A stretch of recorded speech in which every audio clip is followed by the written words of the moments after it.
بەڕێزان مسلمانانی خۆشەویست بە تایبەت مسلمانان و دانیشتوانی شاری هەولێر زۆر گرنگە ئەمە پشتیوانی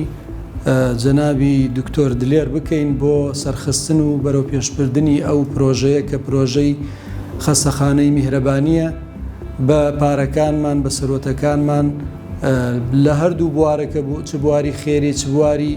وەبەرهێنان پشتیوانی جەنابی دکتۆر بکەین دەست بخەینە ناو دەستی ئەوها بۆ ئەوی ئینشاءالله ئەم پرۆژەیە سەرکەوێ و هەتاوەکو جەنابتان زیاتر بێن و بەشدار بن پرۆژەکە زیاترەکەوێتە سەرپێ و زیاتر خزمەتەکانی پێشکەشی مسلمانان و دانیشتوانی هەرێمی کوردستان و بە تایبەت شاری هەولێرەکە بۆیە گرنگە بەڕاستی هەموو لایەکمان پاڵ پشتی بکەین پشتیوانی بکەین بۆ ئەوەی کە ئەم پرۆژە ئینشاءالله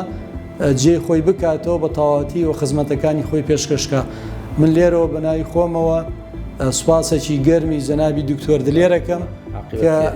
ئەم کارە پیرۆزەی گەیاندووەتە ئەم ئاستە و ئینشاءالله بە بەردەوامی ئێمەش لەگەڵ یا ئەبین هەتاوەکو ئەم پرۆژەیە بە شوێنی خۆی ئەگا. دەستان خۆش بە دکتۆر گیان یاخوا مۆفەق و ئینشاءالله بارەکەڵڵاه.